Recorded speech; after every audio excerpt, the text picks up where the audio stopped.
بسم الله الرحمن الرحيم. ومن أحسن قولا ممن دعا إلى الله وعمل صالحا وقال إنني من المسلمين. بسم الله الرحمن الرحيم. ومن أحسن قولا ممن دعا إلى الله وعمل صالحا وقال إنني من المسلمين.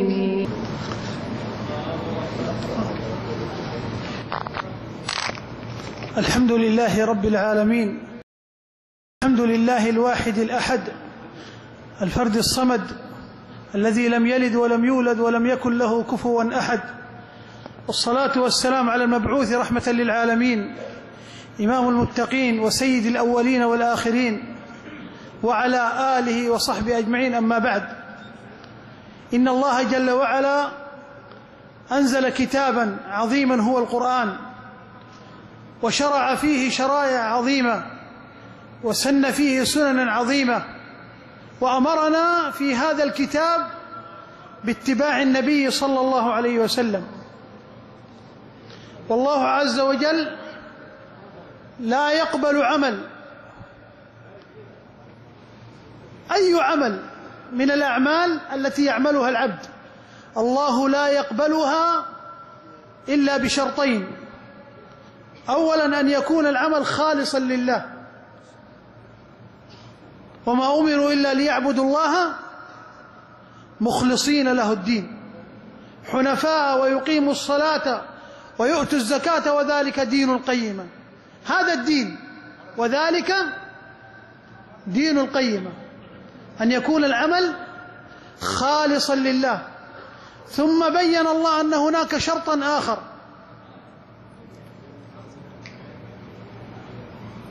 هذا الشرط هو اتباع النبي صلى الله عليه وسلم.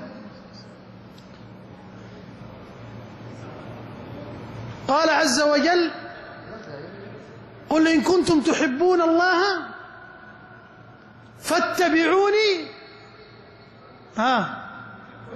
يحببكم الله ويغفر لكم ذنوبكم والله غفور رحيم. إذن لا عمل، أي عمل يقبل، سواء علم أو صلاة أو أي عمل، إلا بشرطين: أن يكون خالصا، وأن تتابع فيه النبي صلى الله عليه وسلم كما ذكرت لكم بالأدلة من القرآن، وأدلة السنة كثير. وإخواننا والمشايخ الفضلاء يتحدثون حول ذلك، يربطون الناس بعبادة الله وبالإخلاص وبالمتابعة. ومن هؤلاء المشايخ الشيخ قارئ صهيب حفظه الله، فقد جاءنا وشرفنا وأكرمنا بالمجيء. نسأل الله أن يجعل عمله خالصا لله، وأن يكتب له الأجر والثواب. ونحن نفرح عندما يأتي إخواننا سواء من الهند أو من باكستان ويكونون على التوحيد، هذا شرف، نفرح. نحن إلا التقوى، ليس بيننا عربي ولا عجمي ولا إلا بالتقوى. إن أكرمكم عند الله، والله إذا كان ياباني، أي في يابانيين يعرفون اللغة العربية، إذا كان ياباني مؤمن وتقي هو خير عند الله من العربي الشقي، وإذا كان العربي تقي هو خير من إيش؟ الياباني أو الباكستاني. إن أكرمكم عند الله أتقاكم. فنحن نفرح بإخواننا عندما يأتون يتكلمون عن التوحيد وعن العبادة واتباع النبي وكيفية الصلاة، ويعني هذا نفرح. هذه هي الأخوة الحقيقية التي تذكرك بمن؟ بعبادة الله. المهم أن الشيخ الفاضل قارئ صهيب قد جاءنا، فحياه الله وبارك في خطاه ونفع به وأجرى الخير على لسانه، ونسأل الله جل وعلا أن يسدده في الخير. قولوا آمين. آمين. وأنا الحقيقة اعتدت كما يقول الشيخ الفاضل الشيخ معراج رباني، مرة ألقيت مقدمة وجلست هنا بجواره، كان هناك كرسي فجلست بجواره، فقال لي يا شيخ ماجد، قلت نعم. قال أنت قدمت كلمة لماذا تجلس؟ قلت حتى أكون بجوارك. قال لا لا لا لا لا، ما ينفع شيخ يتكلم بجوار شيخ، أنا أريدك أن تخرج من هذا المسجد حتى أخذ راحتي. الشيخ معراج ما شاء الله لا نقول إن شاء الله. ها؟ لا نقول هذه الكلمة. لا يقول لا يقول. الشيخ معراج أخي شديد، قال تخرج حتى أنا الشيخ معراج رباني لما يلقي كأنه يقاتل، يقول صبحكم أو مساكم، فالمسجد مسجدكم، والله جل وعلا شهد للمؤمنين برجال أنهم أهل الإيمان، فقال رجال لا تلهيهم تجارة ولا بيع عن ذكر، وقال من المؤمنين رجال، وقال في بيوت أذن الله أن ترفع، وقال رجال لا تلهيهم تجارة ولا بيع عن ذكر الله. فحياكم الله وخذوا راحتكم وبارك في جهودكم. أسأل الله جل وعلا أن يكتب الأجر للشيخ وأن يرزقنا وإياه الإخلاص، وصلى الله وسلم على محمد وجزاكم الله خير. شيخ صهيب قال حفظك الله شيخ، نعتز برفقتكم إن شاء الله.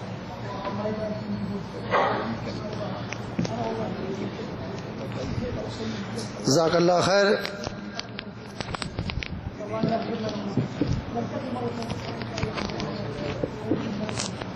بارك الله في جهودكم.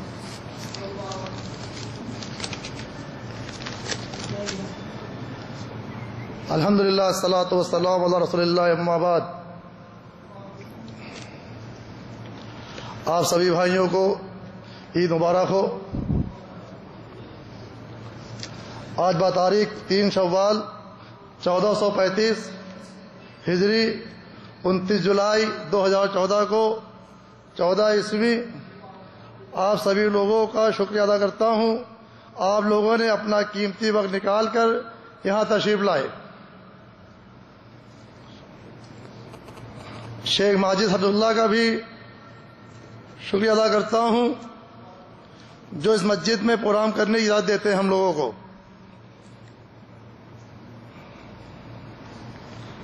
قاری صہیب میر محمدی شکریہ ادا کرتا ہوں کہ انہوں نے ہم کو پروگرام کرنے کا ایک بار پھر موقع دیا. آپ کا خطاب اسی مسجد میں 17 جولائی 2012 کو ہوا تھا.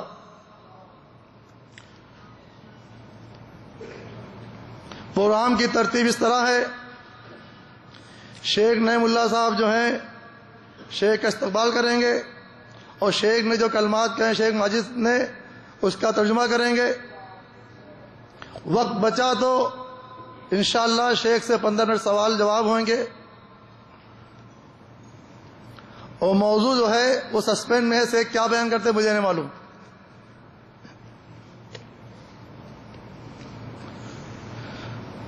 پروگرام کے آخر میں کیونکہ یہ عید کا موسم ہے ماشاءاللہ، تو آپ لوگوں کے لیے سوئیوں کا انتظام بھی کیا ہے. پروگرام کے آخر میں بھائی لوگ اسٹال پہ ہوئیں گے، ان سے جو ہے آپ لوگ سوئیاں لے لیے جاتے وقت. اور پروگرام کے آخر میں آپ لوگوں کے لیے DVD بھی موجود ہے جس میں 4 پروگرام ہے، جس میں شیخ کا جو پروگرام یہاں 2 سال پہلے ہوا تھا وہ ہے، شیخ قاری صہیب صاحب کا، نعیم اللہ صاحب کا پروگرام ہے جو ابھی رمضان میں ہوا تھا، اور شیخ فصیح الدین صاحب کا جو رمضان میں پروگرام ہوا تھا. تو یہ پروگرام کی DVD آپ کو باہر مل جائے گی انشاءاللہ.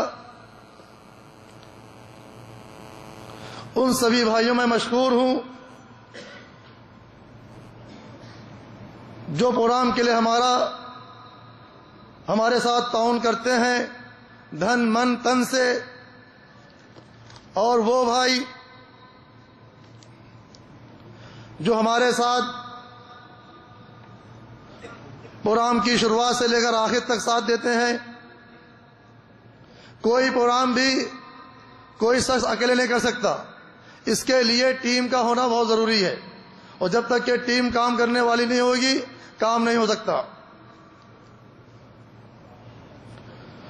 میں عبدالعزیز بھائی سمیر بھائی، خطیب بھائی اور ناصر بھائی کا شکریہ ادا کرتا ہوں، اور ہماری رہنمائی کرنے والے شیخ عبدالغفار صاحب، اخلاق بھائی اور عاقل بھائی کا میں شکریہ ادا کرتا ہوں. اور میں اپنے بھانجے کا شکریہ ادا کرتا ہوں کہ اس نے جو ہے کل پرسوں سے محنت کر کے سوئیاں آپ لوگ نے تیار کی ہیں. اس کی ٹیم 2-4 لوگ اور تھے اس کے ساتھ لگے تھے. اسی بات میں اپنے بات ختم کرتا ہوں. نعیم اللہ صاحب سے کہتا ہوں تشریف لائیں اور پروگرام کا آغاز کرائیں.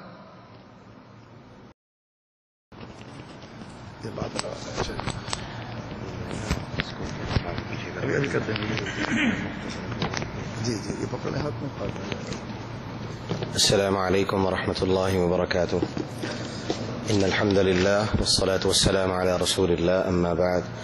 میں آپ کے اور شیخ کے درمیان زیادہ دیر تک حائل نہیں ہونا چاہتا. شیخ ماجد نے ہمیشہ کی طرح وہی کلمات جو وہ ہمیشہ اہل الخیر کے استقبال کے لیے کہتے ہیں کہ وہ یہاں پر ان مشائخ کی آمد سے بہت خوش ہوتے ہیں، اور ان کی خوشی کا سبب وہ یہ ہے کہ یہ مشائخ قال اللہ اور قال رسول کی جو بات کرتے ہیں، جو سب سے اہم اور سب سے بہترین بات ہے، اور اس کے لیے انہوں نے کبھی بھی نہ تو اس مسجد کے دروازوں کو روکا اور نہ ان مشائخ کی آمد پہ کبھی ان کے ماتھے پہ شکن آئی. محبت سے اپنے دل کو کھولتے ہوئے وہ ہمیشہ ان مشائخ کا استقبال کرتے ہیں. تو میں بلا تاخیر فضیلت الشیخ صہیب احمد حفظہ اللہ ان کی خدمت میں عرض کرتا ہوں کہ وہ اپنے پروگرام کا آغاز کریں، کیونکہ شیخ انشاءاللہ گفتگو مفصل ہوتی ہے تو ہر لمحہ اور ہر منٹ جو ہے وہ ہمارے لیے قیمتی ہے. تو میں شیخ کی خدمت میں عرض کرتا ہوں. الحمد للہ رب العالمین، والصلاة والسلام على امام غر المیامین وعلى آله وصحبه ومن سار على نهجه القويم، أما بعد، فأعوذ بالله من الشيطان الرجيم. بسم الله الرحمن الرحيم. فلولا فضل الله عليكم ورحمته في الدنيا والآخرة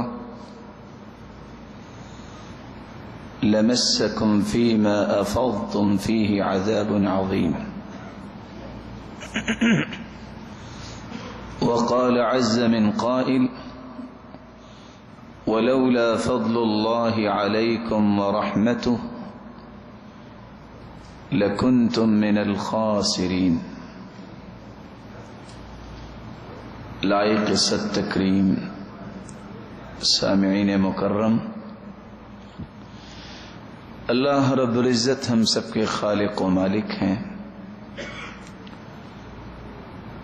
جس نے ہمیں مٹی سے پیدا کیا ہے. انسان کی تخلیق 2 چیزوں سے ہوئی. انسانی جسم اللہ تعالیٰ نے مٹی سے بنایا ہے،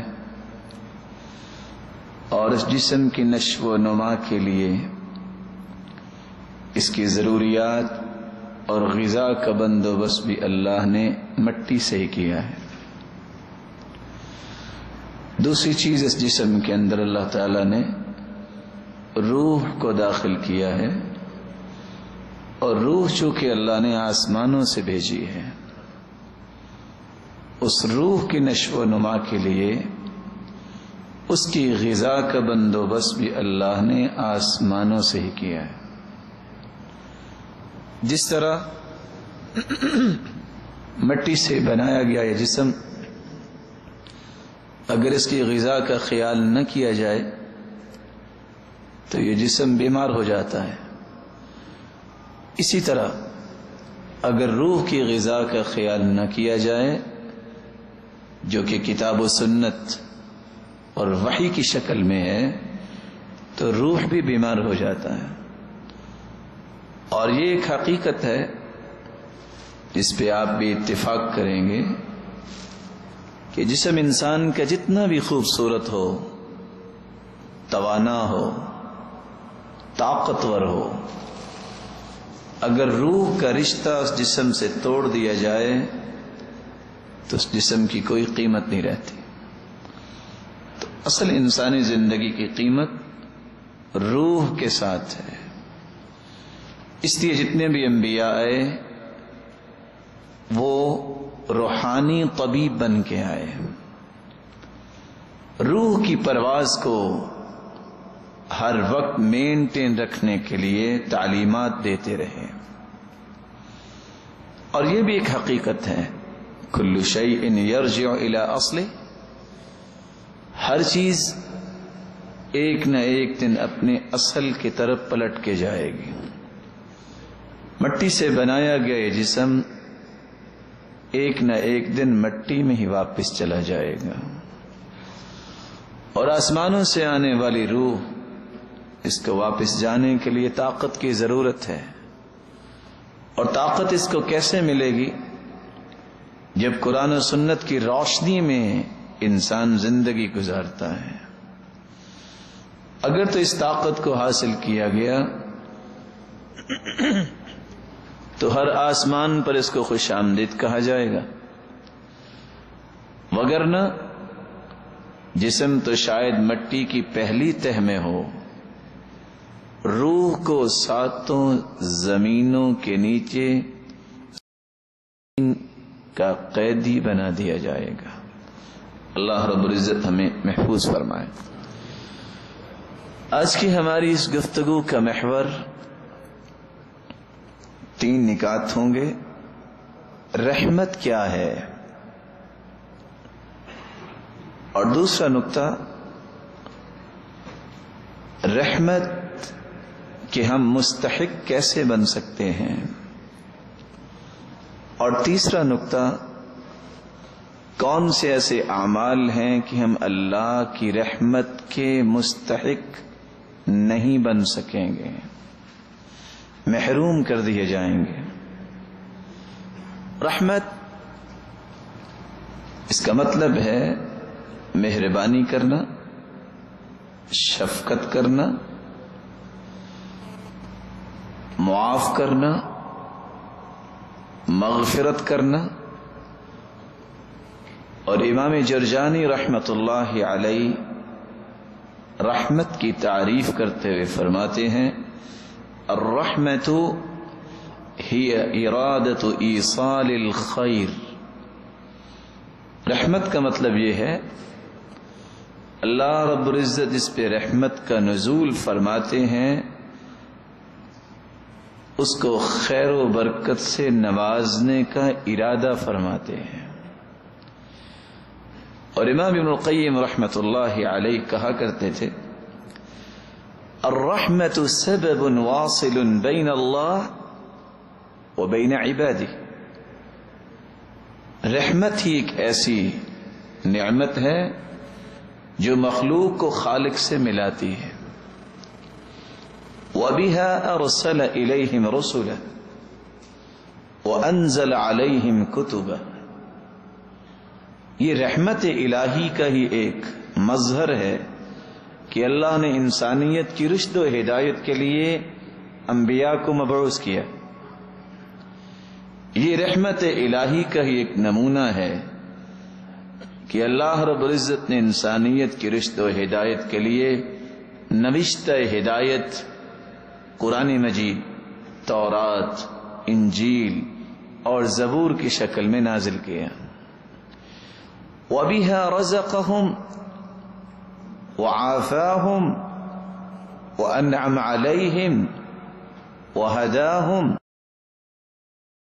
يُسْكِنُهُمْ دَارَ ثَوَابِهِ۔ یہ اللہ کی رحمت ہی ہے کہ انسانیت کو رزق سے نوازتے ہیں، نعمتوں سے نوازتے ہیں، عافیت سے نوازتے ہیں۔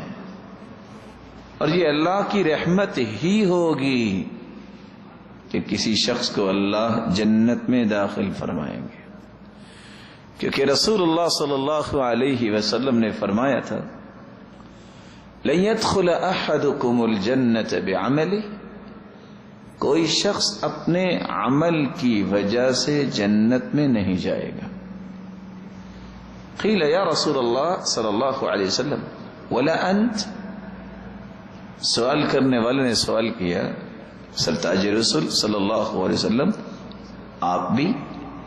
قال ولا انا الا ان يتغمدني الله برحمته،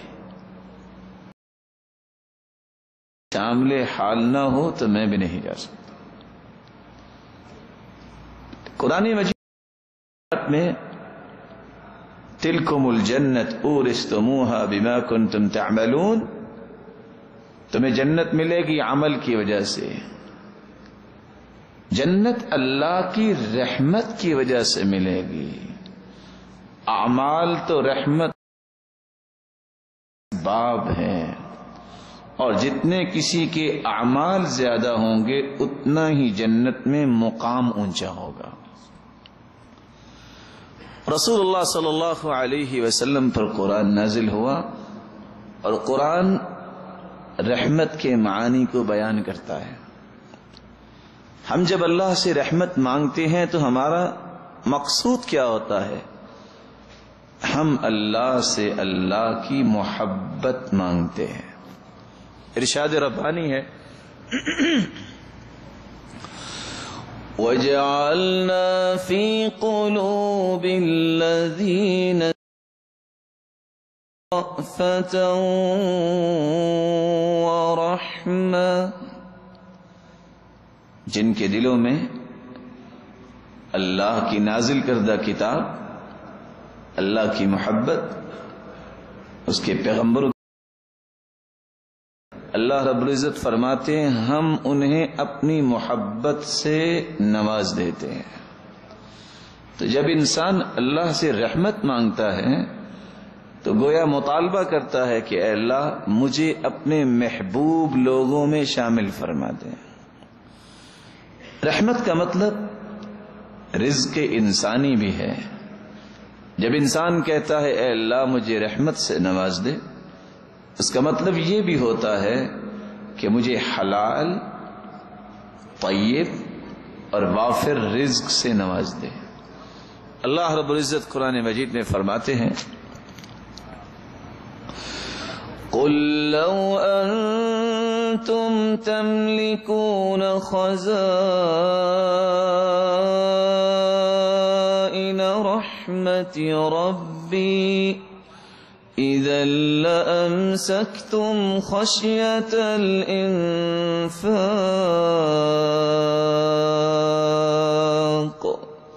وَكَانَ الْإِنسَانُ قَتُورًا. اے میرے پیارے پیغمبر صلی اللہ علیہ وسلم، قل، آپ فرما دیجئے، لو انتم تملکون خزائن رحمت ربی، اگر اللہ کی رحمت کے خزانے تمہاری ہاتھوں میں دے دیے جائیں تو تمہارے ہاتھوں میں جو ہی یہ خزانے آئیں گے تم انسانیت کو مار ڈالو گے. کیوں؟ بخل کی وجہ سے. تم خرچ ہی نہیں کرو گے کہ کہیں ختم نہ ہو جائیں. یہ اس رب کی رحمت کے خزانے ہیں جو نہ ختم ہونے والے ہیں. یہ وہی ہے جو جانتا ہے کس کو کیا دینا ہے اور کس کو کب دینا ہے. تو انسان جب اللہ کی رحمت مانگتا ہے تو اللہ کی محبت مانگتا ہے، اللہ سے وافر رزق مانگتا ہے. اور جب انسان مایوسیوں کا شکار ہو جاتا ہے تو پھر رحمت الہی طلب کرتا ہے. مردہ اور بنجر زمینوں کو جس طرح بارش آباد کرتی ہے اسی طرح مرجھائے ہوئے دلوں کو بھی زندگی عطا کرتی ہے یہ بارش. تو رحمت الہی سے مراد بارش بھی ہے. قرآن مجید میں اللہ رب العزت فرماتے ہیں وَهُوَ الَّذِي يُنَزِّلُ الْغَيْثَ مِن بَعْدِ مَا قَنَطُوا وَيَنشُرُ رَحْمَتَهُ وَهُوَ الْوَلِيُّ الْحَمِيدُ.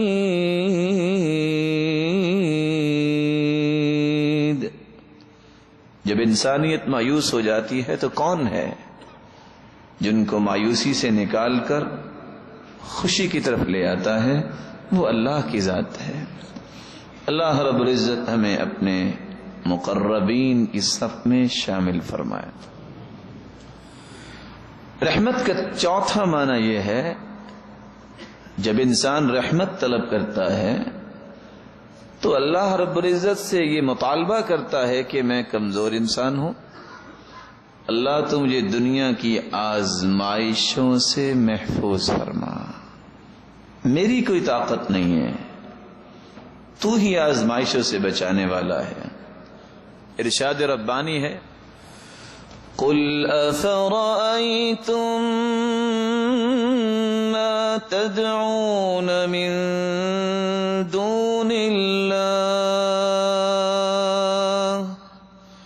إن أرادني الله بضر هل هن كاشفات ضري أو أرادني برحمة هل هن ممسكات رحمتي قل حسبي الله۔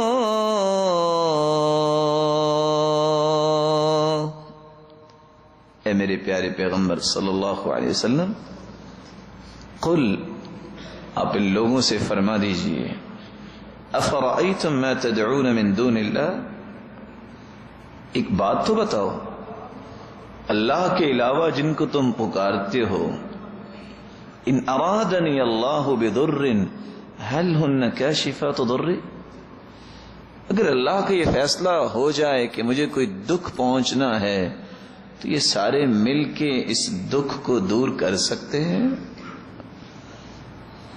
او ارادنی برحمت هل ہن ممسکات رحمتی، اور اگر اللہ کا یہ فیصلہ پیغمبر کو رحمت سے نوازنا ہے، آزمائشوں سے بچانا ہے، تو کوئی طاقت مجھے کوئی تکلیف دے سکتی ہے؟ کیسے ہو سکتا ہے؟ طاقت تو اللہ کے پاس ہے۔ اس لیے ان سے کہہ دو تمہارا تعلق ان سے ہے، قل حسبی اللہ، مجھے میرا رب ہی کافی ہے جو رحمتوں والا ہے اور جو آزمائشوں سے محفوظ کرنے والا ہے۔ رحمت الہی کا پانچواں معنی یہ ہے کہ انسان کمزور ہے، انسان اللہ سے مطالبہ کرتا ہے کہ اے اللہ میرے ظاہری اور باطنی دشمن ہیں، شیطان سب سے بڑا دشمن، کافر دشمن، منافق دشمن، اور کچھ کمزور ایمان والے مسلمان بھی دشمن، جب وہ حسد، بغض، عداوت، عصبیت اور تعصب کی نظر ہو جاتے ہیں تو وہ بھی دشمن بن جاتے ہیں۔ ان تمام دشمنوں کے مقابلے میں اللہ کی نصرت اور تائید کو طلب کرتا ہے انسان جب وہ کہتا ہے کہ اللہ مجھے رحمت سے نوازے۔ قل من ذا الذی یعصمکم من اللہ ان اراد بكم سوءا او اراد بكم رحمة ولا يجدون لهم من دون الله وليا ولا نصيرا قل من ذا الذي يعصمكم من الله، اے میرے پیارے پیغمبر صلی اللہ علیہ وسلم، آپ ان سے کہہ دیجئے، من ذا الذی یعصمکم من اللہ ان اراد بکم سوءا، اگر اللہ نے یہ فیصلہ کر لیا ہے کہ تمہیں دشمن کا سامنا کرنا ہے اور دشمن چاروں طرف سے امڑ آیا ہے، کوئی ہے تمہیں بچا جائے؟ اور اگر اللہ نے یہ فیصلہ کر دیا ہے کہ ساری دنیا بھی آج اکٹھی ہو جائے تو اللہ تمہیں اس دشمن سے بچائے گا، کوئی دشمن تمہیں نقصان پہنچا سکتا ہے؟ اس لیے یقین کر لو جو اللہ کے علاوہ اپنے دل کو لگا لیتے ہیں کسی اور چیز سے لا یجدون لهم من دون اللہ ولیا ولا نصیرا، اللہ کے علاوہ کوئی مددگار ان کو میسر نہیں آئے گا۔ میں اپنی بات کو ایک لمحے کے لیے روکنا چاہوں گا، ایک چھوٹا سا سوال کر سکتا ہوں آپ بھائیوں سے؟ آپ سب میرے بھائی ہیں نا ماشاءاللہ، کس کس کو بات سمجھ آ رہی، ذرا ہاتھ تو کھڑا کریں۔ پوچھ بھی سکتا ہوں کہ میں نے کتنی باتیں بیان کر دی؟ بتائیے۔ دینی مجلس کا نا ایک تقدس ہوتا ہے۔ میری خواہش یہ ہے جو ہم نے سلف کے بارے میں پڑھا، سنا اور نیک لوگوں کو دیکھا۔ اسامہ بن شریک رضی اللہ تعالی عنہ کہا کرتے تھے، جب اللہ کے رسول ہمیں قرآن و حدیث کی بات بتاتے، حدیث تھی، تو صحابہ کرام اس طرح بیٹھتے کأن علی رؤوسہم الطیر، جیسے ان کے سروں پہ پرندے بیٹھے ہیں۔ ویسے ہو سکتا ہے کوئی ضروری کام ہی ہو، کوئی ساتھی اٹھ کے ادھر جاتا ہے، کوئی ادھر جاتا ہے، امید ہے کام ختم ہو ہی ہوں گے۔ اگر آپ تھوڑا سا پسند کریں تو تھوڑا سا آگے آگے آ سکتے ہیں۔ ساتھی جو کھڑے ہیں نا، ان سے بھی ادب سے گزارش کر دیجئے کہ تشریف رکھیں۔ ہم آپ کا زیادہ وقت نہیں لیں گے، لیکن کم از کم جو وقت لگے وہ اچھا لگ جائے۔ اللہ آپ سب کو عزت سے نوازے اور برکت سے نوازے۔ تو رحمت کا مطالبہ جب انسان کرتا ہے، یہ بات میں وضاحت کر دوں کہ میں نے کیوں کہا کہ آگے آ جائیں۔ آپ نے صحیح بخاری کی روایت سنی ہوگی، 3 لوگ آئے تھے نا، ایک بیٹھ گیا، ایک نے کوشش نہیں کی، پیچھے بیٹھ گیا، اور تیسرا ویسے چلا گیا کہ بہت بیٹھے ہوئے ہیں۔ تو اللہ کے رسول نے کیا فرمایا تھا؟ جس نے جگہ بنائی فآواہ اللہ، اللہ نے بھی اپنی رحمت میں اس کو جگہ دے دی۔ جس نے حیا کرتے پیچھے بیٹھ گیا، اللہ نے بھی اس سے حیا کی، اور جو منہ پھیر کے واپس چلا گیا فعرضہ اللہ، تو اللہ نے بھی اس سے اعراض کر لیا۔ اس لیے جب دینی مجلس ہوتی ہے تو انسان کو قریب ہو کے بیٹھنا چاہیے۔ اللہ کی محبت کا مطالبہ، رزق کی فراوانی کا مطالبہ، بارش کا مطالبہ، آزمائشوں سے حفاظت کا مطالبہ، اور دشمن سے بچاؤ کا مطالبہ۔ چھٹا معنی رحمت کا مطلب یہ بھی ہے کہ اللہ ہمیں عذاب عظیم سے محفوظ فرما دے۔ فلولا فضل اللہ علیکم ورحمتہ فی الدنیا والآخرہ لمسکم فیما افضتم فیہ عذاب عظیم۔ اگر اللہ کی رحمت نہ ہوتی، اگر اللہ کا فضل نہ ہوتا، تو تم نے جو عائشہ رضی اللہ تعالی عنہا کے بارے میں چند کلمات بولے ہیں،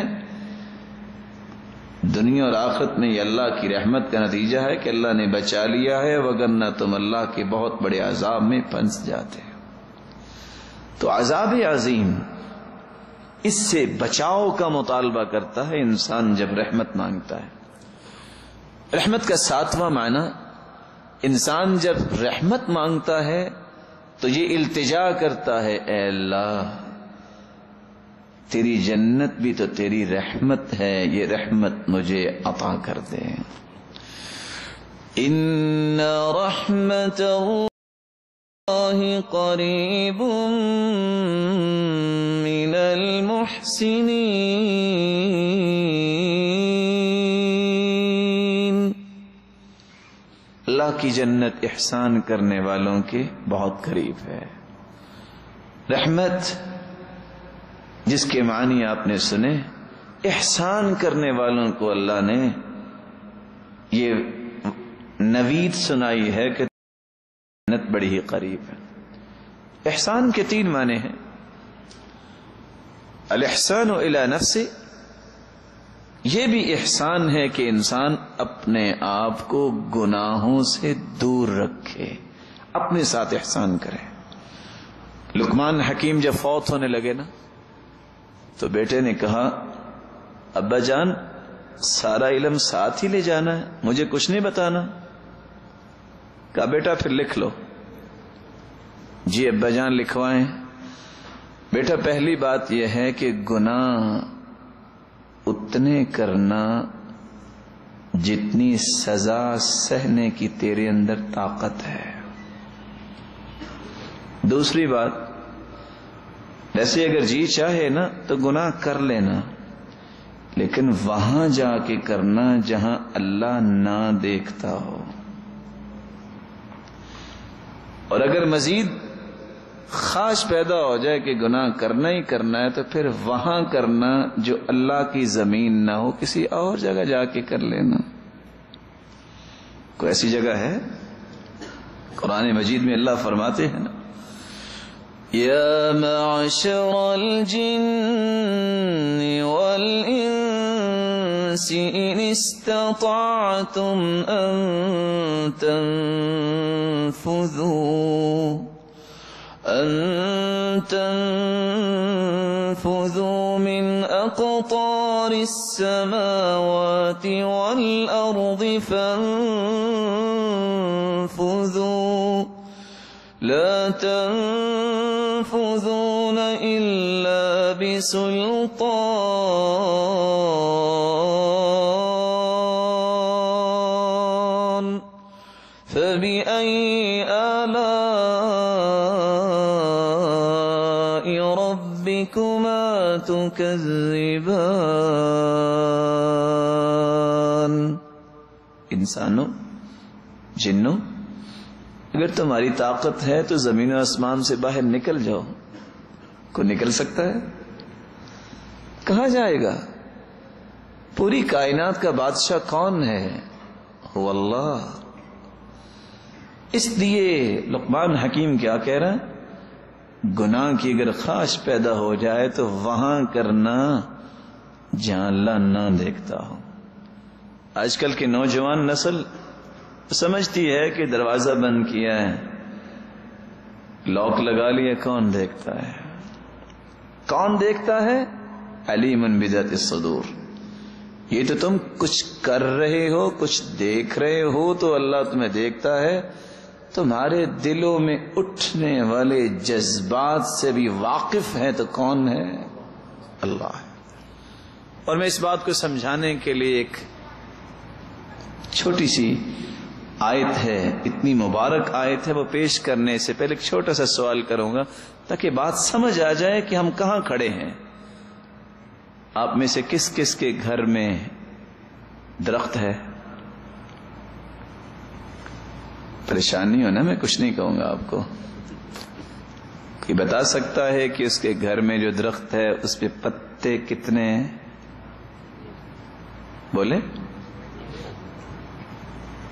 چلو کوئی یہ بھی بتا سکتا ہے دنیا کا کیلکولیشن کا نظام اگر اکٹھا کر لیا جائے، جو جدہ میں جتنے درخت ہیں اس کو کیلکولیٹ کیا جائے کہ اس میں پتے کتنے ہیں، ممکن ہے؟ It possible? ممکن نہیں ہے۔ پوری کائنات کی شجرکاری وہ سمندروں میں ہے یا خشکی میں؟ قرآن کیا کہتا ہے؟ وَمَا تَسْقُطُ مِن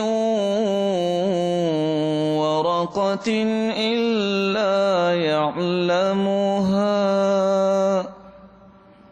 ایک پتا بھی کسی درخت سے گرتا ہے یا لگتا ہے کس کو علم ہے؟ اس رب کے بارے میں یہ ذہن بنا کے انسان گناہ کرتا نا کہ اللہ نہیں دیکھ رہا، میں نے چٹکی لگا لی ہے، جو چاہوں چینل کھول سکتا ہوں، جو چاہوں میں سائٹس کھول سکتا ہوں۔ میں ایک مثال دے رہا ہوں، آپ تو ماشاءاللہ نیک لوگ ہیں، امید ہے آپ میں سے تو کوئی ایسا نہیں ہوگا، لیکن ایسے ہی کرتے ہیں نا کہ کون اللہ دیکھ رہا ہے، ہم تو چھپ گئے ہیں۔ لا تخفى علی خافیہ، اللہ کے سامنے کوئی چیز مخفی اور خفیہ ہے ہی نہیں۔ اللہ کا علم بہت وسیع ہے، اللہ رب العزت ہمیں یقین نصیب فرما دے۔ احسان یہ ہے اپنے ساتھ احسان کرو، سب سے پہلے سے بچاؤ تاکہ یہ اللہ کے عذاب سے بچ جائے۔ احسان کا دوسرا معنی یہ ہے ان تعبد اللہ کأنک تراہ فإن لم تکن تراہ فإنہ یراک۔ عبادت اتنی خوبصورتی سے کرو کہ تم اللہ کو دیکھ رہے ہو۔ اگر یہ تصور نہیں بن پایا تو یہ یقین تو کرنا ہی چاہیے کہ میرا رب مجھے دیکھ رہا ہے۔ یہ بھی احسان ہے۔ اور احسان کی تیسری کیفیت یہ ہے الاحسان الی الناس، لوگوں کے ساتھ خیر خواہی اور ہمدردی کے پہلوؤں کو غالب کرنا۔ صحیح بخاری کی روایت ہے بینما رجل یمشی بطریق اذ وجد غصن شوک فأخره فشکر اللہ له وفی روایت اخرى فغفر له وفی روایت ثالثة فأدخل الجنہ۔ ایک آدمی جا رہا تھا، اس کو کانٹے اس نے کانٹے راستے سے اٹھا کے ایک سائڈ پہ کر دیے، بھلا کیوں؟ کسی میرے مسلمان بھائی کو تکلیف نہ۔ کو یہ ہمدردی اور خیر خواہی اتنی پسند آئی، زندگی کے سارے گناہوں کو معاف کر کے اس کو جنت میں داخل کر دیا۔ ان رحمت اللہ قریب من المحسنین، احسان کرنے والوں کی جنت بڑی قریب ہے۔ اللہ رب العزت ہمیں اپنی جنت نصیب فرمائے۔ یہ تھا پہلا نقطہ کہ رحمت کیا ہے۔ رحمت کا مطلب اللہ کی محبت مانگنا ہے، رحمت کا مطلب اللہ سے وافر الحلال رزق مانگنا ہے، بارش طلب کرنا ہے، آزمائشوں سے بچنے کی التجا کرنا ہے، دشمنوں سے حفاظت مانگنا ہے، اور اللہ کی جہنم سے پناہ مانگنا ہے، اللہ کی جنت کا تقاضا کرنا ہے۔ دوسرا نقطہ، کون سے ایسے اعمال ہیں کہ جن کو کرنے سے ہم اللہ کی رحمت کے مستحق بن جائیں گے۔ سب سے پہلا عمل، اللہ کی رحمت اس کو ملتی ہے جس کا تعلق قرآن مجید سے مضبوط و مربوط ہو جاتا ہے۔ جتنا انسان کا تعلق قرآن سے مضبوط ہوتا ہے اتنا وہ اللہ کی رحمت کا زیادہ مستحق بنتا ہے۔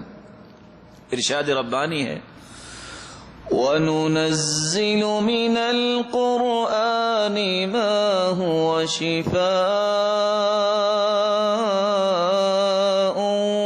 وَرَحْمَةٌ لِّلْمُؤْمِنِينَ وَلَا يَزِيدُ الظَّالِمِينَ إِلَّا خَسَارًا۔ ہم نے قرآن کو شفا بنا کے اتارا ہے اور رحمت بنا کے اتارا ہے۔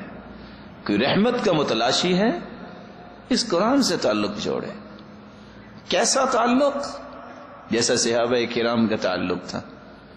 عمر رضی اللہ تعالیٰ عنہ کو دیکھیے، تھے تو انسان ہی نا، لیکن کتنے پیارے انسان، سبحان اللہ۔ کلام کرتے ہیں، اللہ اس کو وحی بنا کے نازل کر دیتے ہیں۔ بیت اللہ میں آئے، آ کے کہتے ہیں یا رسول اللہ صلی اللہ علیہ وسلم لو اتخذنا هذا المكان للمصلى، اگر یہاں مقام ابراہیم پہ 2 رکعتیں پڑھ لیں تو۔ ابھی ادھر بات کی ہے، ہواؤں اور فضاؤں میں تیرتے ہوئے جبریل آئے اور قرآن کی آیت لے کے آگے واتخذوا من مقام ابراہیم مصلی۔ عمر کی رائے وحی بن کے آ گئی۔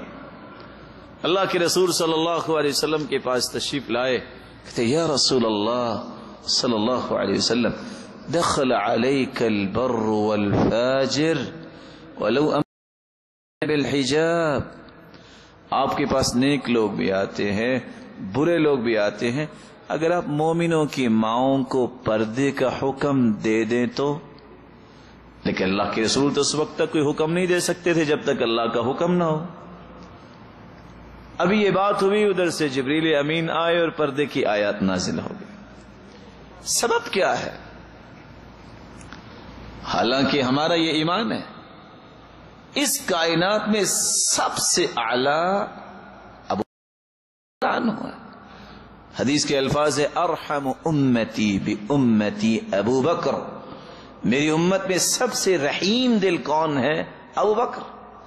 واشدہم فی امر اللہ عمر، اور دین میں سب سے سخت کون ہے؟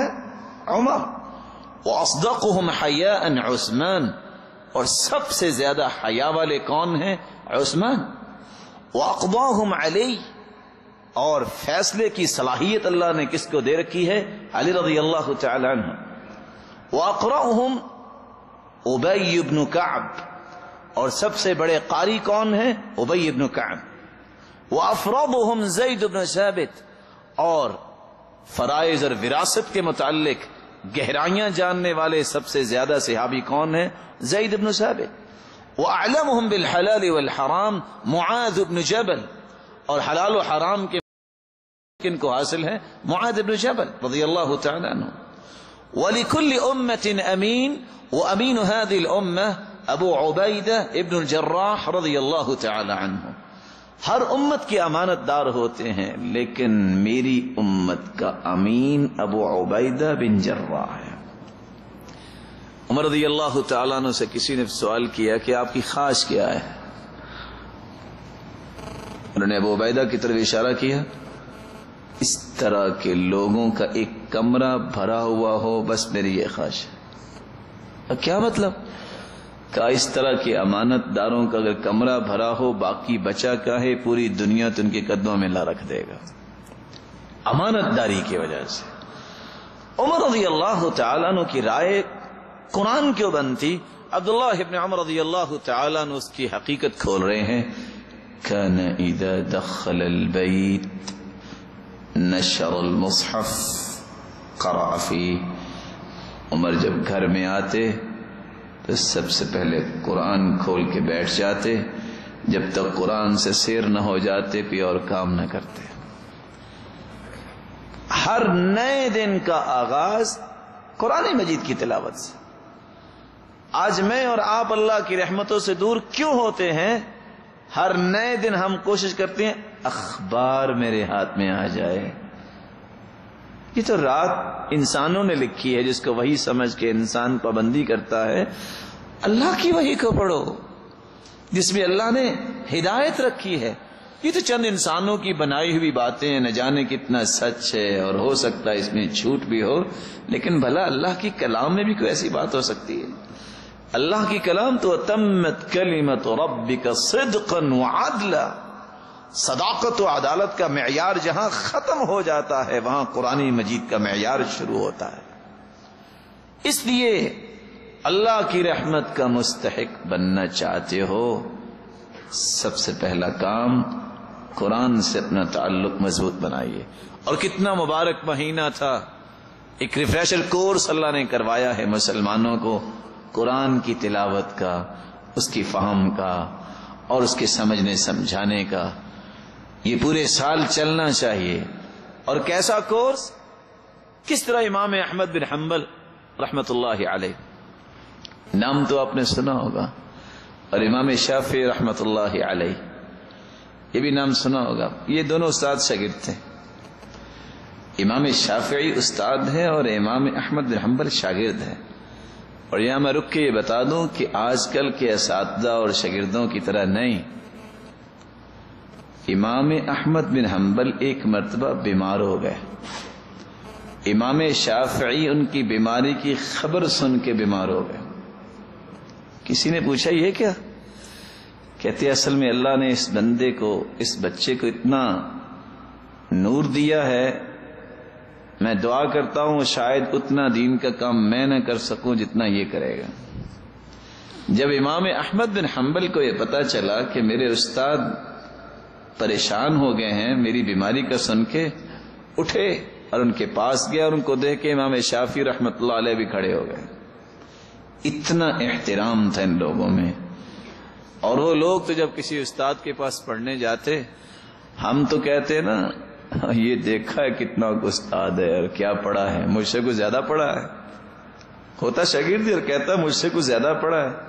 وہ جب جانے لگتے تو دعا کرتے اللہم استر عیب معلمی عنی ولا تذهب برکت علمہ منی. اے اللہ میں جس سے پڑھنے کے لیے سیکھنے کے لیے جا رہا ہوں وہ انسان ہے، اے اللہ اس کی کمی کوتاہیوں پہ پردہ ڈال دے، اس کی کمی کوتاہی مجھے نظر ہی نہ آئے. ولا تذهب برکت علمہ منی، اور جو تو نے اسے علم کی برکتوں سے نواز رکھا ہے مجھے محروم نہ کرنا. الغرض امام شافعی رحمۃ اللہ علیہ، ان کے بارے میں امام احمد بن حنبل نے گھر کہا کہ آج میرے استاد آ رہے ہیں. آج بھی عربوں کا یہ مزاج ہے، اس وقت بھی مزاج تھا. خوشی سے کھانا پکایا گیا، کھانا ان کے سامنے رکھ دیا، اور بیٹیوں سے کیا کہا کہ میرے وہ استاد آ رہے ہیں جس کے اندر دو بڑی عمدہ خصوصیات ہیں. تہجد گزار ہے، کھانا بہت تھوڑا کھاتے ہیں. ہم تو کمال اس کو سمجھتے نا، وہ کمال کے سمجھتے تھے کھانا بہت تھوڑا کھاتے. الغرض کھانا رکھ دیا، معمول سے کچھ کھانا زیادہ کھا لیا، اسی طرح ہی پڑا ہوا ہے. صبح اٹھے تو پانی استعمال ہی نہیں ہوا. آپ جانتے ہیں کہ باپ اور استاد سیرت دی ہوتی، پہچان لیتے ہیں کہ اس وقت شاگرد کیا کر رہا ہے، اور باپ بھی اپنی اولاد کو جانتا ہی ہوتا ہے. کہا آپ پریشان کیوں ہیں؟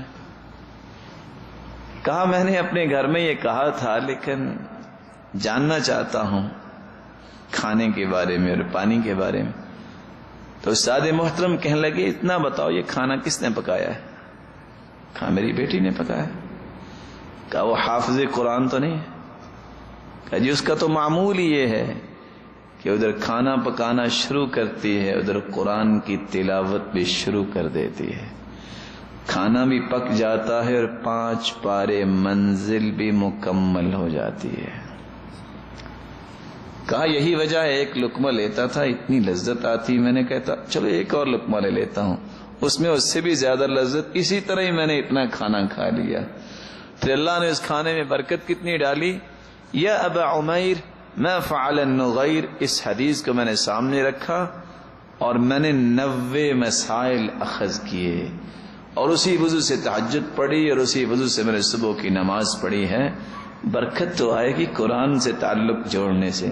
جو اخبار جہاں، وقت ضیاء، ڈائجسٹ پڑھتے پڑھتے، گانے سنتے سنتے، موسیقی کو ناجائز غذا کہتے کہتے کھانا پکائے گی بیٹی، اس کے کھانے میں کیا برکت آئے گی اور اس کے ہاتھوں میں کون سی برکت آئے گی؟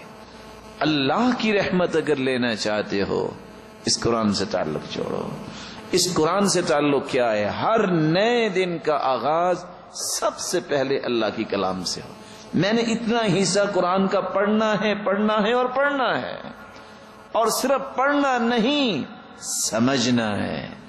جب تک قرآن کا ترجمہ نہ پڑھیں یہ تبدیلی نہیں لاتا. اجر ملتا ہے، ثواب ملتا ہے، لیکن تغیر آتا ہے انسان کے اندر تو قرآن کا ترجمہ پڑھنے سے. اللہ کی رحمت کو حاصل کرنے کا دوسرا طریقہ تہجد کی پابندی. رمضان المبارک گزرا، اتنے شوق اور ذوق سے ہم یہ کام کرتے رہے، اس کام کو چھوڑنا نہیں ہے. رسول اللہ صلی اللہ علیہ وسلم کا فرمان ہے رحم اللہ امرأ قام من اللیل فصلى وأيقظ امرأته فإن أبت نضح في وجهها الماء. اللہ اس پہ رحمت فرمائے جو رات کی تاریکی کو اٹھتا ہے اور اٹھ کر تہجد پڑھتا ہے، پھر اپنی گھر والی کو بھی اٹھاتا ہے، اور اگر وہ لیت و لال کرتی ہے تو اس پہ پانی کا چھڑکاؤ کرتا ہے. یہ ایسا انسان ہے جو اللہ کا پسندیدہ ہے اور چنیدہ شخص ہے، اس پہ اللہ کی رحمت کا نزول ہو جاتا ہے. وَرَحِمَ اللَّهُ امْرَأَةً قامت من اللیل فصلت وأيقظت زوجها فإن أبى نضحت في وجهه الماء. اللہ اس عورت پہ بھی رحم فرمائے جو رات کو اٹھ کر تہجد پڑھتی ہے اور پھر اپنے خامن کو بھی اٹھاتی ہے، اور اگر وہ نہیں اٹھتا پسو پیش کرتا ہے تو پانی کا چھڑکاؤ کرتی ہے، ادھر اللہ کی رحمت کا نزول ہو جاتا ہے۔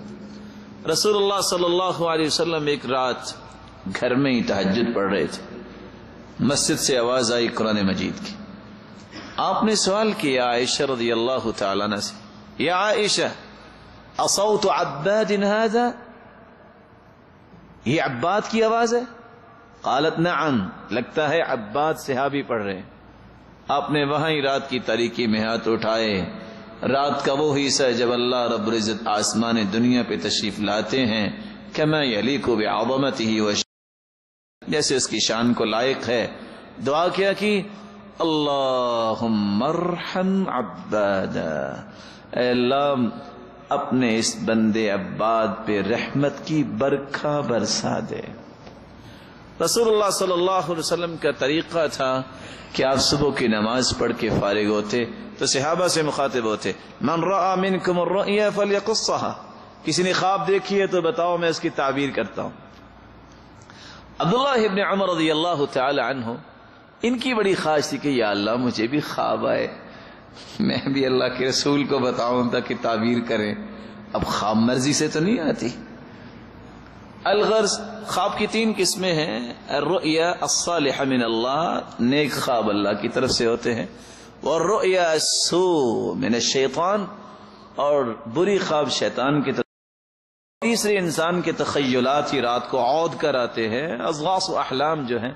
الغرض ایک دن عبداللہ بن عمر کو خواب آ گئی، خواب آئی، بھاگے مسجد کو، نماز پڑھی، صحابہ تشریف فرما تھے، ایک کی تعبیر ہوئی، دوسرے کی وقت نہیں ملا، گئے اپنی بہن کے گھر حفصہ رضی اللہ تعالی عنہ کے گھر، کہا مجھے خواب آئی ہے تو میں تعبیر پوچھنا چاہتا ہوں۔ خواب کیا ہے؟ میں رات سویا ہوا تھا، ایک آنے والا آیا، دوسرا آیا، اور دونوں نے مجھے اٹھایا اور مجھے لے کے چل پڑے۔ میں نے دیکھا شور، آواز آئی اور تنور جیسی جگہ سے آگ نکل رہی ہے، ففزعت، میں ڈر گیا۔ آگے سے ایک شخص آیا، ایک فرشتہ آگے کہتے لم ترع، لم ترع، ڈرنے کی بات نہیں۔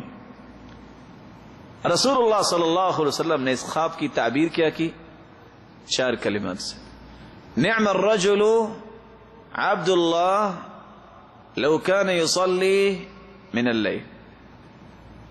4 کلمات سے اس کی تعبیر کی کہ عبداللہ بہت اچھا انسان ہے اگر تہجد پہ پابندی کر لے، نماز تو پڑھتے ہی ہیں۔ هذه الاربع کلمات غیرت حیات عبداللہ بن عمر، ان 4 کلمات نے عبداللہ بن عمر کی زندگی کو کیسے بدلا؟ روایت کے مطابق جب یہ خواب آئی تو اس وقت ان کی عمر 16 سال تھی، 100 سال کے قریب ان کی زندگی ہوئی۔ نافع بیان کرتے ہیں بقیہ 84 سال ہر رات عشاء کی نماز کے بعد پیالہ پانی کا بھر کے پاس رکھ لیتے اور تہجد شروع کر دیتے، جب اونگ آنے لگتی تو اپنے ہاتھ بھگو کے اپنے چہرے پہ لگاتے۔ چند دن گزرے، خواب آئی، اللہ کے رسول صلی اللہ علیہ وسلم کے پاس دوبارہ آ گئے، یا رسول اللہ صلی اللہ علیہ وسلم خواب پھر آ گئی ہے، تعبیر فرمائیے۔ جی خواب کیا آئی ہے؟ میں جنت میں چلا گیا ہوں اور جنت میں ایک ریشم کا ٹکڑا ہے اور میں اس کے اوپر بیٹھا ہوں، اور میں بیٹھے بیٹھے دائیں طرف آنکھ اٹھاتا ہوں تو مجھے اڑا کے ادھر لے جاتا ہے، میں جدھر کو خواہش کرتا ہوں یہ ریشم کا ٹکڑا مجھے اڑا کے ادھر لے جاتا ہے۔ آپ نے خواب کی تعبیر کیا کہ نعم الرجل عبد اللہ لو کان یصلی، عبداللہ بہت اچھا انسان ہے اگر یہ تہجد کی پابندی کر لے۔ اور یہاں رک کے 2 باتیں میں اور کہنا چاہوں گا۔ تہجد نصیب ان لوگوں کو ہوتی ہے جو اللہ کے پیارے ہوتے ہیں، عام لوگوں کو نصیب نہیں ہوتی، کیونکہ عبداللہ ابن مسعود رضی اللہ تعالی عنہ کہا کرتے تھے ان العبد اذا اذنب الذنب فيحرم به قيام الليل، جب بندہ گناہ کرتا ہے تو اللہ اس کو سے محروم کر دیتے ہیں، اور امام غزالی نے سچ کہا تھا نا. آج لوگ کہتے ہیں جی نماز پڑھی ہے، کہتے ہیں جی نہیں. یہ نہ کہو میں نے نماز نہیں پڑھی، کہو میں اتنا بد نصیب ہوں، بدبخت ہوں کہ مجھے اللہ نے اپنے سامنے کھڑا ہونے کے لائق ہی نہیں سمجھا. یہ چھوٹی بات نہیں ہے. یہ مت کہو کہ میں نے نماز نہیں پڑھی، یہ کہو میں اتنا بے نصیب ہوں، بدبخت ہوں کہ مجھے اللہ نے اپنے سامنے کھڑا ہونے کے لائق ہی نہیں سمجھا. ربیع بن کعب رضی اللہ تعالیٰ عنہ رات کی تاریکی میں اپنے استاد کی خدمت پر توجہ دے رہے ہیں. پانی لے کے آئے اللہ کے رسول کے لیے وضو کروانے کے لیے. فرماتے فأتیت بوضوئہ وحاجتی، میں آپ کی ضروریات اور پانی لے کے آیا. جب میں نے وضو کروایا تو اللہ کی رسول اتنے خوش ہوئے. فرمایا سل ربیع، کیا مطالبہ ہے بتاؤ، میں اللہ سے دعا کرتا ہوں اللہ پورا کر دیں گے. مطالبہ کیا کیا؟ اسألک مرافقتک فی الجنہ. اللہ کے رسول یہ نسبت اور یہ قسمت مجھے بڑی پیاری لگتی ہے کہ آپ مخدوم ہوں میں خادم ہوں. دعا کر دیجئے جنت میں بھی ایسے ہم اکٹھے ہی نظر آئیں. قال او غیر ذلك، کہا میرے صحابی کچھ اور؟ قال هو ذاك یا رسول اللہ صلی اللہ علیہ وسلم، اللہ کے رسول جنت میں آپ کی صحبت مل جائے اس سے بڑا بھی کوئی انعام ہے؟ فرمایا فأعنی علی نفسک بکثرۃ السجود، چاہتے ہو کہ جنت میں تم میرے ساتھ ہو تو پھر کثرت سے نوافل پڑھا کرو، قیامت کے دن تم میرے ساتھ نظر آؤ گے.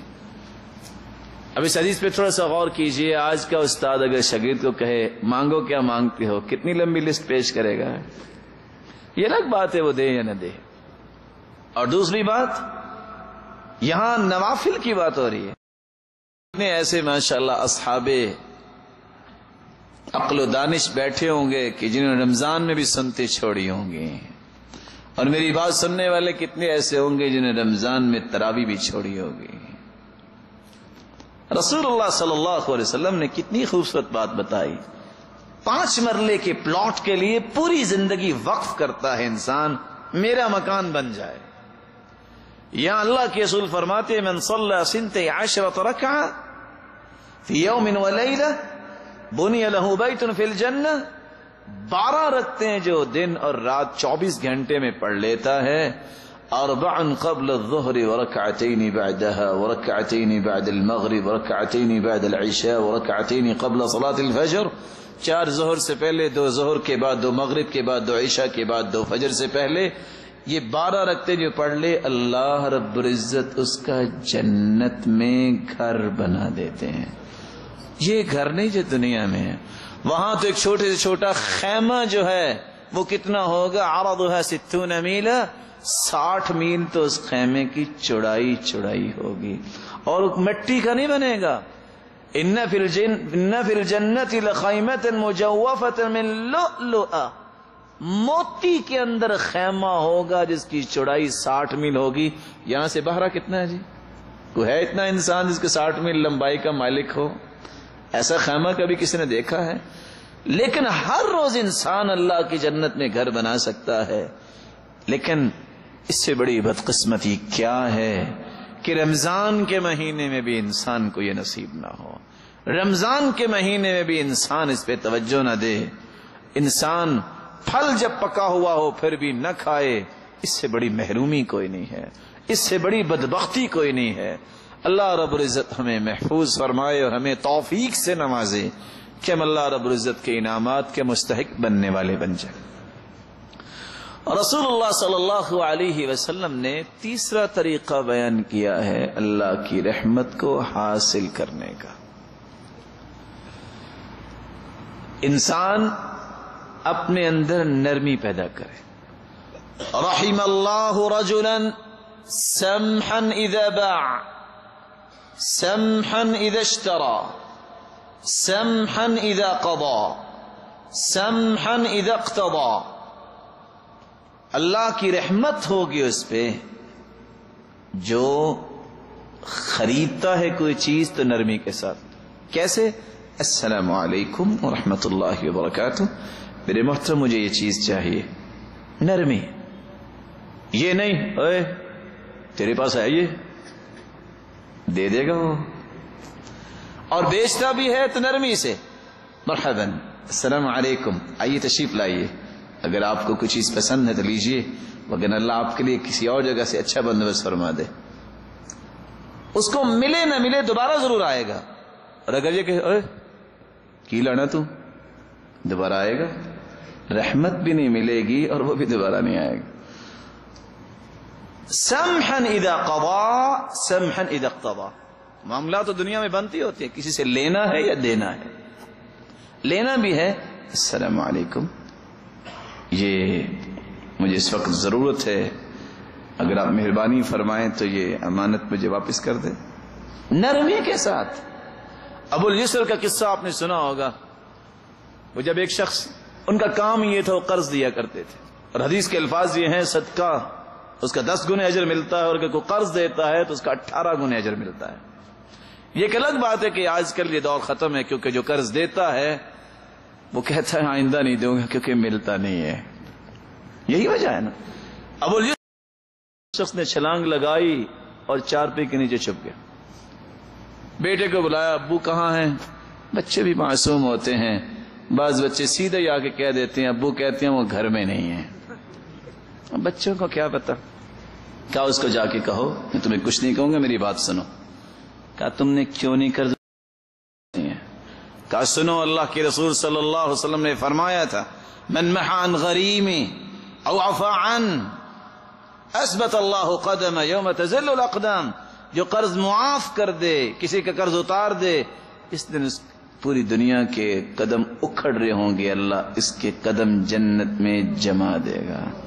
یہ ہے نا تیرا شک، اس کو چیر کے کہا جاؤ تمہیں میں نے قرض معاف کر دیا۔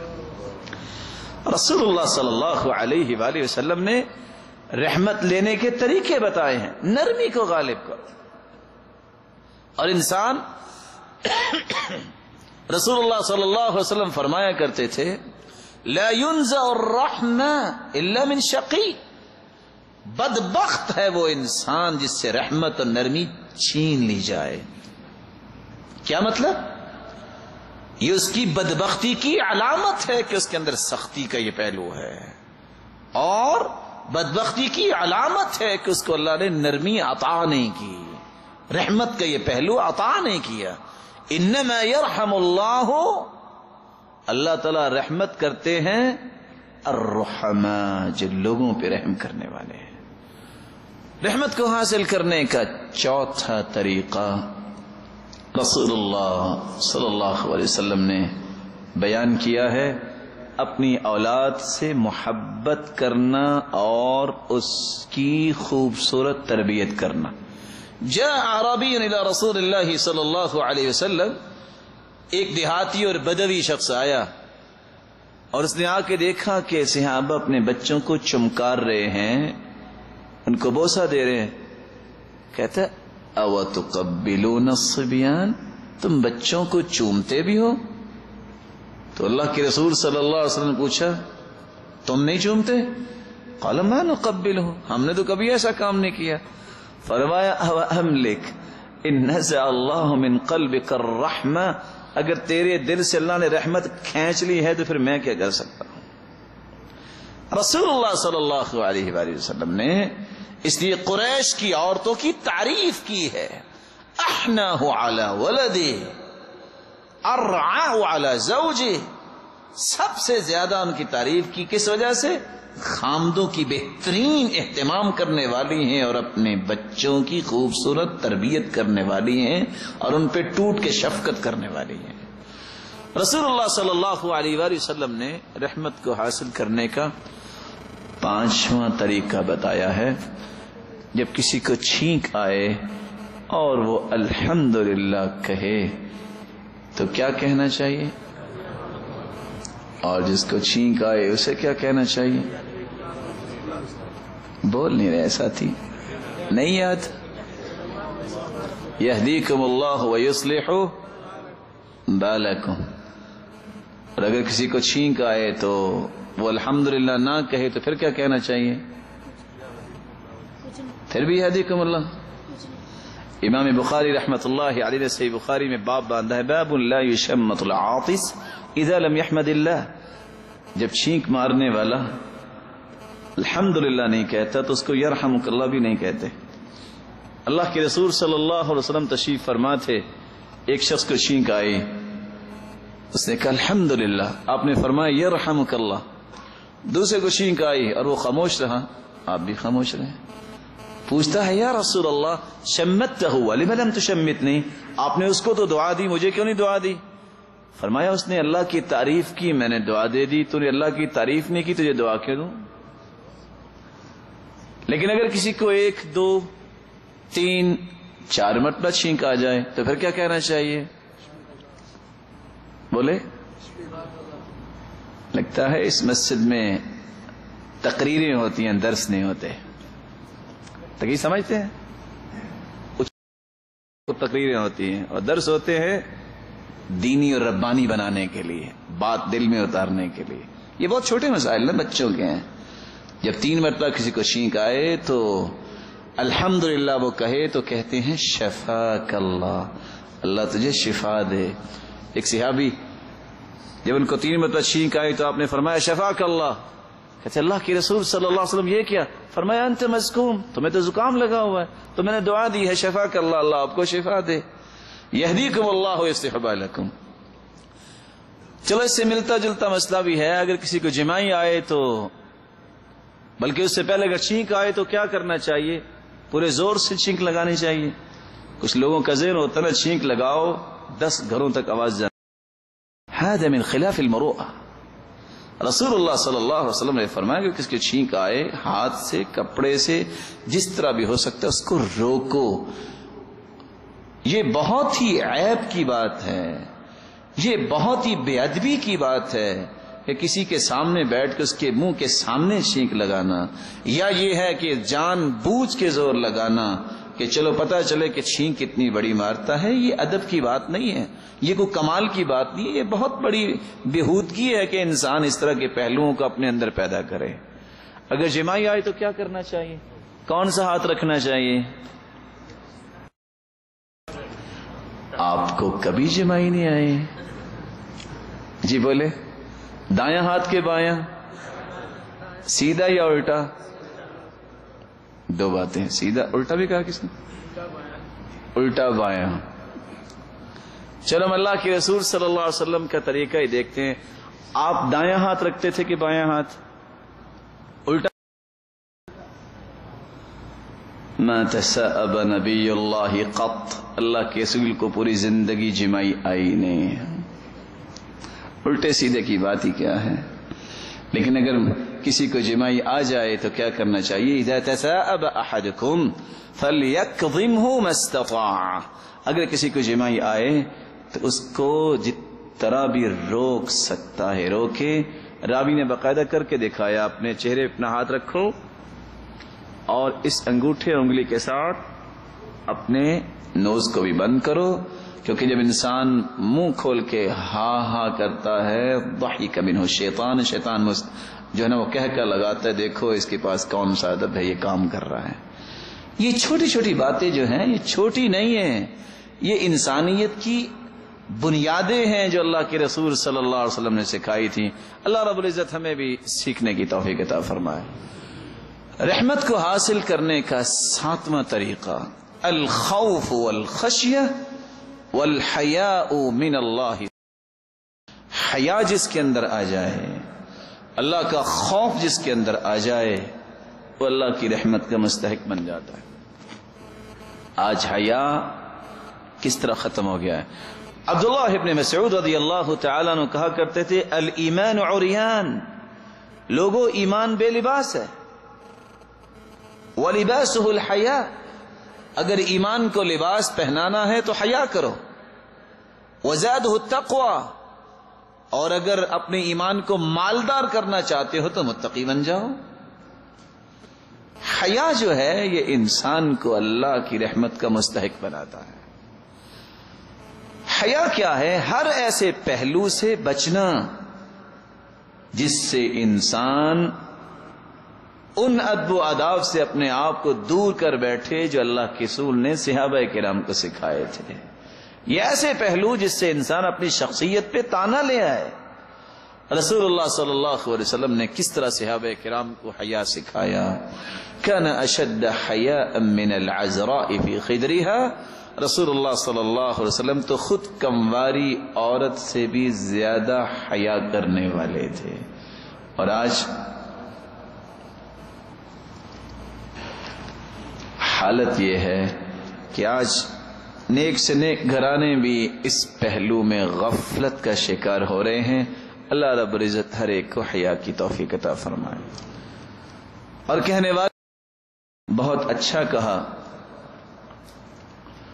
فلا والله ما في العيش خير ولا الدنيا إذا ذهب الحياء يعيش المرء ما استحيا بخير ويبقى العود ما بقي اللحاء إذا لم تخش عاقبة الليالي ولم تستحي فاصنع ما تشاء. اللہ کا خوف، قبر کی اندھیر کوٹری کسی کو یاد نہ ہو، جو چاہے کر لے. اللہ کی قسم و زندگی میں کوئی خیر نہیں، اس انسان میں کوئی خیر نہیں جس کے اندر حیا نہیں ہے. اور انسان اس وقت تک خیر کے ساتھ رہتا ہے جب تک حیا کے ساتھ رہتا ہے، اور اس وقت ایمان بھی اس کا ختم ہو جاتا ہے، کیونکہ الایمان والحیاء قرنا جميعا فاذا رفع احدهما رفع الاخر. حیا اور ایمان اکٹھے آئے ہیں، جب ایک چیز چلی جائے تو دوسری خود بخود چلی جاتی ہے. درخت ہرا بھرا رہتا ہے جب اس کا چھلکا نہ اتارے، ٹہنیاں اور چھلکے اتار لیں تو درخت خشک ہو جاتا ہے. حیا انسان سے ختم ہو جائے تو اس کا ایمان بھی خشک ہو جاتا ہے. خوف کیسا؟ رسول اللہ صلی اللہ علیہ وسلم کے صحابی بیان کرتے ہیں، صحیح بخاری کی روایت ہے، ایک شخص نے زمین خریدی، دوسرے نے بیچ دی. دونوں لفظوں پہ غور کیا آپ نے؟ کچھ لوگ بیچتے ہیں، خریدتے بھی ہیں، قبضہ نہیں دیتے. اس نے پیسے دے دیے، اس نے قبضہ دے دیا. ہل چلانا شروع کیا، فوجد جرۃ من ذهب، گھڑا ایک سونے کا نکلا ہے. کہتا رک جاؤ. اس نے نہیں کہا کہ رک جاؤ اس کو چھپا لو، کہا رک جاؤ. کے پاس گئے، جناب یہ آپ کا گھڑا ہے، میرا نہیں ہے، میں نے تو آپ کو زمین کے پیسے دیے. کہا بعتک الارض وما فیہا، میرا نہیں ہے، یہ آپ کا ہے، میں نے زمین. جھگڑا ہو گیا. پتہ کس بات پہ جھگڑا ہوا؟ وہ کہتے تیرا گھڑا ہے، وہ کہتا نہیں تیرا گھڑا ہے. کتنا خوبصورت جھگڑا ہے. فتحاکم الی رجل، ایک شخص کے پاس گیا، فیصلہ کر دو. کہا کیا مسئلہ؟ بھی آپ کی زمین ہے، لے لو آپ. کہتے میں کل قیامت کے دن اللہ کے سامنے کھڑا ہو کے جواب کیا دوں گا. کہا بھی تم نہیں لیتے، تم لے لو بھائی، آپ کی زمین سے نکلا ہے. کہا یہ نہیں، اللہ کے سامنے کھڑا ہو کے جواب دے سکتا تو میں کیسے دوں گا. کہا اچھا پھر میرا فیصلہ یہ ہے، یہ بتاؤ الکما ولد، تم میں سے کسی کا بیٹا ہے؟ ایک نے کہا بیٹا ہے. کہا آپ کا؟ کہا میری بیٹی ہے.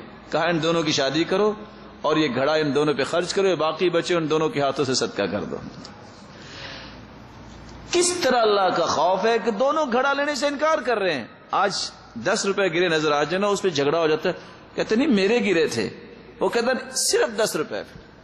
بلکہ اللہ معاف فرمائے آج کل 10 روپے تو بہت زیادہ ہیں، وہ 5 روپے کا سکہ مل جائے نا تو پنجابی میں ایک بات بنی ہوئی ہے، کیا کہتے ہیں جی، لبی شے خدا کی نہ دھیلے کی نہ پا کی.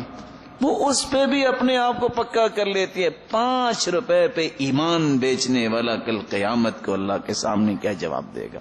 صحیح بخاری کی روایت، ایک شخص نے مرتے وقت وصیت کی، میرے بیٹو اذا انا مت فاحرقونی، جب میں مر جاؤں تو مجھے جلا دینا اور میری راکھ کو سمندروں میں بہا دینا اور ہواؤں میں اڑا دینا. بیٹوں نے ایسے کیا.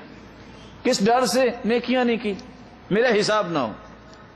اللہ نے حکم دیا، راکھ اکٹھی ہوگی سمندروں دریاؤں سے، ہواؤں اور فضاؤں سے. کلمہ صنعت هذا، میرے بندے یہ کام کیوں کیا؟ قال فرقا منك یا رب، اللہ تجھ سے ڈرتے ہوئے. کیا ڈر گئے ہو؟ خوف جب انسان کے اندر آتا نزول ہو جاتا ہے. رسول اللہ صلی اللہ علیہ وسلم نے ایک خوبصورت پہلو اور بیان کیا ہے. رحمت چاہتے ہو، اتفاق. اتحاد، جماعت بندی، اس کو اختیار کرو. اختلافات سے بچو، افتراقات سے بچو. چھوٹی اتحاد، جماعت بندی، اس کو اختیار کرو. اختلافات سے بچو، افتراقات سے بچو. چھوٹی چھوٹی باتوں پہ فساد سے بچو. رسول اللہ صلی اللہ علیہ وسلم نے فرمایا من لم یشکر القلیل لم یشکر الکثیر. جو تھوڑی چیز پہ شکر نہیں کرتا وہ زیادہ چیز سے بھی شکر نہیں کرتا. ومن لم یشکر الناس لم یشکر اللہ. جو لوگوں کا شکریہ ادا نہیں کرتا وہ اللہ کا بھی شکر گزار بندہ نہیں بن سکتا. پھر فرمایا التحدث بنعمت اللہ شکر. اللہ کی نعمت اس کو بیان کرنا یہ اس کا شکر ہے. وترکها کفر. اور اللہ کی نعمتوں کو چھپا جانا یہ ناشکری ہے. اور فرمایا الجماعت رحمہ والفرقۃ عذاب. جماعت بندی یہ اللہ کی رحمت ہے، اور والفرقہ اور اختلاف کرنا عذاب یہ اللہ کی عذاب کا سبب ہے. چھوٹی چھوٹی باتوں پہ مسلمان آپس میں لڑائیاں کر رہے ہیں. ان لڑائیوں کا کیا فائدہ؟ آئیے اللہ کی رحمت کے مستحق بننا چاہتے ہو تو اپنے سارے ذاتی اختلافات کو ختم کر دو. اور اگر کوئی ایسے اختلافات بھی ہیں جو دلائل کے محتاج ہیں تو محبت احترام سے دلائل ان کے سامنے رکھیے. اس لیے رسول اللہ صلی اللہ علیہ وسلم نے فرمایا تھا رحمت سے محروم مشرک ہے. ان اللہ لا یغفر ان یشرک بہ. قیامت کے دن اگر توبہ نہیں کی تو مشرک اللہ کی رحمت کا مستحق نہیں بنے گا، یہ جہنم میں جائے گا. کافر اللہ کی رحمت سے محروم ہے، بغیر حساب کے جہنم میں جائے گا. یہ لا نقیم لهم یوم القیامت وزنا. ان کے اعمال تولے نہیں جائیں گے کیونکہ عمل ہوں گے ہی نہیں. بغیر حساب کے جہنم میں جائیں گے کافر، مشرک اور کافر. اور اس لیے رسول اللہ صلی اللہ علیہ وسلم نے فرمایا ان اللہ احتجب التوبہ عن كل صاحب بدعہ حتی یدعها. بدعتی انسان اس کے سامنے اللہ نے چادر ایک پردہ لٹکا دیا ہے. اللہ رب العزت اسے دیکھنا بھی پسند نہیں کرتے، دیکھنا بھی پسند نہیں کرتے. اور دوسری روایت سلسلہ صحیحہ کی کیا ہے ان اللہ احتجر التوبہ عن كل صاحب بدعہ حتی یدعها. جب تک بدعتی بدعت کو چھوڑ نہیں دیتا ساری رات سجدے میں پڑا رہے اللہ اس کی توبہ کو قبول ہی نہیں کرتے. اس لیے بدعت کا معنی یہ ہے اس کو اللہ کے رسول کی ذات پسند نہیں ہے. جو اللہ کے رسول دین لے کے آئے ہیں یہ دین اسے پسند نہیں ہے. یہ سمجھتا ہے کہ اس میں اضافہ ہو سکتا ہے، اس میں کمی ہو سکتی ہے. یہ سمجھتا ہے کہ اس سے معزز ہستی بھی کوئی دنیا میں اور ہے. ایسے شخص کی طرف اللہ رب العزت نظر رحمت کیسے ڈالیں گے؟ اس لیے میری اللہ سے دعا ہے اللہ رب العزت ہمیں اپنی رحمتوں کا مستحق بنائے. اللہ رب العزت ہمیں شرک سے بچائے، کفر سے بچائے اور بدعت سے بچائے. ہمیں ایسے قول و عمل کی توفیق عطا فرمائے جس سے اللہ راضی ہو کہ ہمیں اپنی رحمت کا مستحق بنا دے. اور یاد رکھنا نیکیاں کرتے ہیں کبھی اپنی نیکیوں پہ غرور نہ کرو. اللہ کی رحمت شامل حال نہ ہوئی تو بخشش نہیں ہوگی. امام ابو ذر رازی رحمت اللہ علیہ 7 لاکھ حدیثوں کے یہ حافظ تھے. کتنے لاکھ؟ کبھی گنتی گنی ہے 7 لاکھ؟ آپ نے اپنے دیہات گاؤں شہر میں دیکھا کسی کو سند کے ساتھ کو 100 حدیث بھی یاد ہو؟ کبھی سنا ہے؟ 7 لاکھ حدیثیں. اور کہا کرتے تھے میں نے حدیث سیکھنے کے لیے 30,000 میل پیدل سفر کیا ہے. کسی نے پوچھا پھر تھک گئے؟ بس اتنا ہی. فرمایا ثم ترکت العد، پھر میں نے گننا چھوڑ دیا تھا. پھر بھی سفر کرتا رہا لیکن میں نے پھر گننا چھوڑ دیا تھا. جب آخری سانسوں میں چلے گئے تو ان کے پاس ابو حاتم الرازی، منذر بن شاذان، ابن وارہ، 3 پائے کے محدثین، دنیا کے اندر مقام پانے والے یہ لوگ بیٹھے ہیں. اور کیوں؟ ہم تو کوئی ہاسپٹل میں آج چلا جائے نا تو اس کے سامنے رو رو کے مزید اس کو بیمار کر دیتے ہیں.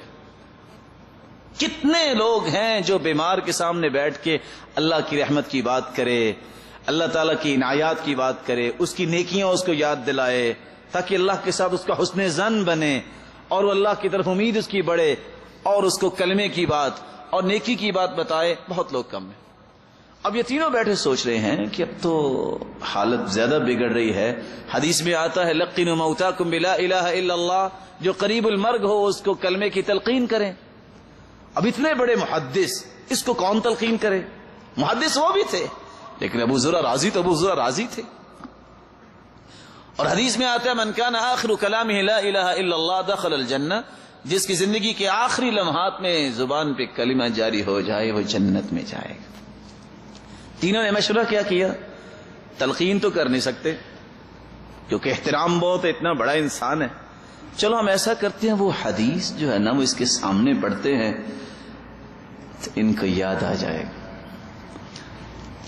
ایک نے شروع کیا حدثنا بندار قال حدثنا عبد الحمید ابن جعفر عن صالح،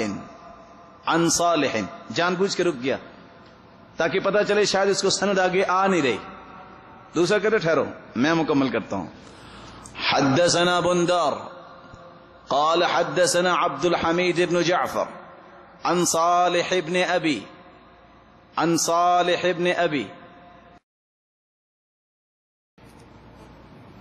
ابھی یہ بات ہوئی تھی تو آخری سانسوں میں ابو زرع راضی کہتے ہیں رک جاؤ یہ حدیث میں سناتا ہوں تمہیں.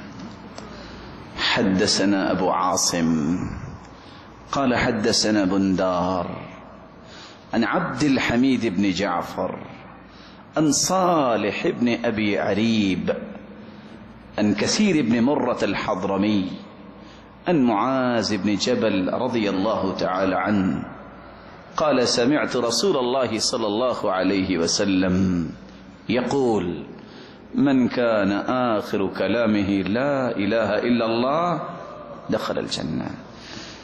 راوی کہتے ہیں جب من كان آخر كلامه لا إله إلا الله اس لفظ پہ پہنچے دخل الجنہ کے لفظ نہیں بولے، مسکرائے اور اللہ کے پاس چلے گئے. اور ابن حجر اسقلانی رحمت اللہ علیہ نقل کرتے ہیں مسکرائے کیوں ہوں گے، جیسا کہ ابن کثیر نقل کرتے ہیں اپنی تفسیر میں کہ جب آسیہ علیہ الصلوۃ والسلام کو نیزہ لگا اس کی وہ مسکرانے لگ گئے تو لوگ کہتے ہیں دیکھو اس مجنونہ کی طرف، اس کی جان نکل رہی، یہ مسکرا رہی ہے. ابن کثیر کیا لکھتے ہیں اصل میں آسیہ نے دعا کی تھی رب ابن لی عندک بیتا فی الجنہ، اللہ جنت میں میرا اپنے پاس گھر بنا. اللہ نے وہ گھر دکھایا اور مسکرائی، ان کی جان نکل گئی. اسی طرح لا الہ الا اللہ کہاں ابو زرع راضی نے دخل الجنہ کے لفظ نہیں بولے. اللہ سے امید ہے کہ اللہ نے ان کو جنت دکھائی ہوگی.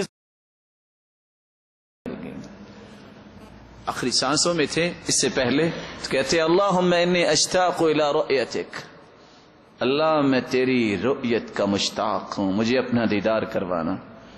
کسی نے پوچھا بما اشتاق، کیا کیا ہے، کس لیے اتنا شوق کر رہے ہو؟ کا عمل کی بات نہیں ہے، 7 لاکھ حدیثوں کا حافظ ہے. کہتا ہے برحمتک یا رب، اللہ صرف تیری رحمت کی امید لے کے یہ خواہش کر رہا ہوں مجھے اپنا دیدار نصیب فرمانا. اللہم انا نسألک لذت النظر الى وجهک الکریم. اے اللہ ہم سب کو معاف فرما دے، ہمارے گناہوں کو معاف فرما، خطاؤں سے درگزر فرما.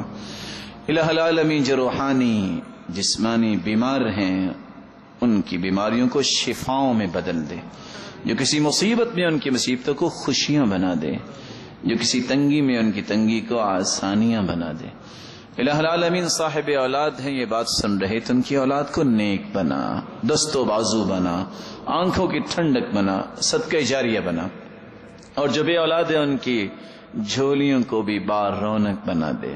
الہ العالمین جو مال والے ہیں ان کے مال میں برکت فرما اور ان کو تقوی نصیب فرما، فتنوں اور آزمائشوں سے بچا. اے اللہ جو بے روزگار ہیں ان کو بھی تو تونگر بنا دے، مقروض کے غیبی خزانوں سے مدد فرما دے. الہ العالمین سب کو اپنی رحمتوں سے نواز دے، سب کو برکتوں اور عزتوں سے نواز دے. اور الہ العالمین ہمیں جب تک رکھنا ایمان سے رکھنا، جب بلانا تو ایمان کی خوبصورت کیفیت میں بلانا. جس راج اے اللہ تیرے گھر میں جمع ہے ہمیں جنت الفردوس میں جمع فرمانا، اور اپنے محبوب کی رفاقت نصیب فرمانا، اور اپنے دیدار کا مستحق بنانا. وآخر دعوانا ان الحمد للہ رب العالمین.